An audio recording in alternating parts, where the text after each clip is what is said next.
Feel free to freeze the video when these screenshots start rolling by. There's 111 of them, if I remember right. Considering Story County, Iowa Supervisor Latifah Faisal is a founding member of the cult of Anthony Fauci and was screeching like a lunatic when Kim Reynolds and the legislature forced some of Iowa's Democrat-leaning districts to have in-school instruction, I began saving screen caps of HHS data pertaining to inpatient bed utilization by state back on January 12th. Saved 21 days of each, or most of them. I'll explain. As I documented numerous times in my COVID-19 essays, and by the way, this entire transcript will be posted on Rumble. It's going to be uploaded on YouTube, but I'll have the transcript on Rumble. As I documented numerous times in my COVID-19 essays, the states, Iowa, North Dakota, South Dakota, Utah, Wyoming, Nebraska, Arkansas, that had no shelter-in-place or stay-at-home order had much lower death rates than the cluster of lockdown states, New York, New Jersey, Connecticut, Massachusetts, D.C., Rhode Island, up in the Northeast. And remember, children are very low risk of COVID-19. None of this mattered to Latifah Faisal especially, or the vacuous Linda Murken. Latifah was engaging in hair-on-fire hysterics over kids going back to school. The lockdowns I have also chronicled were devastating to a lot of children who did school on Zoom for a year or more. She had hair-on-fire hysterics over kids going back to school and whined in generalized fashion that Kim Reynolds should do something.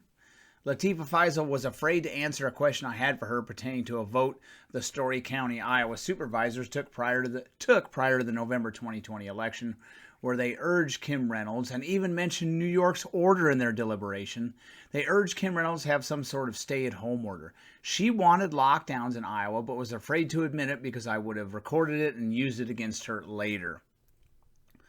So these screenshots of various states, New York, Iowa, Maryland, Massachusetts, and Washington, will show you what percentage of inpatient beds in a given state are in use. And the 21, there's enough screenshots. This will give you a good sample.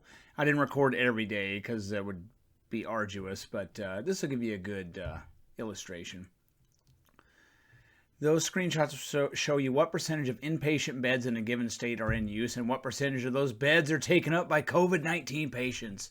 Be advised, some of the COVID-19 totals are likely inflated. Even Herr Fauci admitted this, as some folks are in the hospital with COVID, not because of COVID. So for what it's worth, as those screenshots roll by of those states, I added Massachusetts and Washington state later. Here's the cumulative averages. And if you are listening, Latifah Faisal, Linda Murken, or any other maniacal hobbit over there, tell me what Kim Reynolds did better than some of those other governors. And your answer must be specific. United States cumulative average percent of inpatient beds in use the 21 days I examined. All were random. United States cumulative average percentage of inpatient beds in use, 75.687%. United States cumulative average percent of inpatient beds in use for COVID-19, 8.38% for the random time frames I saved. Keep that in mind. Again, this transcript will be on Rumble so you can read it for yourself. Iowa cumulative average percent of inpatient beds in use for those days I looked at, 67.203%, lower than the national average. Much lower. Iowa cumulative average percent of inpatient beds in use for COVID-19, 5.18%. That is much lower than the national average for that time frame. Latifah Faisal, Linda Murken, or any other useless know-it-all who has never made a dime in the private sector, what did Kim Reynolds do to make Iowa perform better than the national average? Unless you are going to argue it would have been so much better if she did X, and I welcome that because you will likely paint yourself into a corner. Let's continue. New York cumulative average percent of inpatient beds in use, 78.472%. New York cumulative average percent of inpatient beds in use for COVID-19, 9.665%. Oh no, Latifah Faisal, what did Kathy Hochul do wrong? Why are New York's metrics so much higher than the national average? Why are they so much higher than Iowa's? Do tell, wise one, do tell. Maryland, cumulative average percent of inpatient beds in use, 82.059%. Maryland, cumulative average percent of inpatient beds in use for COVID-19, 10.583%. I should add this. I didn't have this in my script. What if a state has a much higher percentage of COVID-19 beds in use, but there's all their inpatient beds are COVID-19, but that's lower than the national average? Has the governor done a bad job? What if they have basically 0 beds occupied for COVID-19, but most inpatient beds are in use because they have a lot of drug addicts and alcoholics running around? Is that the governor's fault? So there's a lot of behavior you give a pass for, and you can just go squeak, oh, we got people in the hospital for COVID-19. What about all the people that are wrecking their lives with meth that's flowing over the border and fentanyl? What about that? Washington. Did I do Maryland? Maryland cumulative average percentage of inpatient beds in use. I'm pissed off, if you want me to be honest. 82.059%. Maryland cumulative average percent of inpatient beds in use for COVID-19, 10.583%. That's much higher than the national average.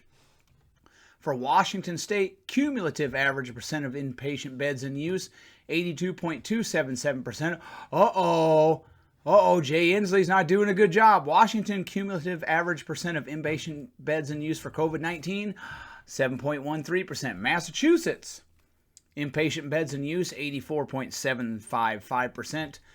And for COVID-19 inpatient beds for Massachusetts, 3.641%. Granted, these 21, or 16 for Washington and Massachusetts, data points are just a fraction of the full data, but you do get a good look, much like constantly polling thousands of registered voters prior to election. You get a good look at what is going on, and it is as obvious as the nose on your face that Iowa was doing much better than all those other states I covered as far as a percentage of inpatient beds that are occupied. Iowa did much better pertaining to the percentage of inpatient beds occupied for COVID-19 than New York, Maryland, and Washington.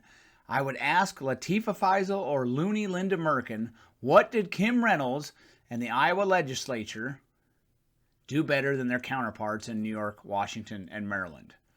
And I think many governors seriously abuse their emergency powers during this pandemic.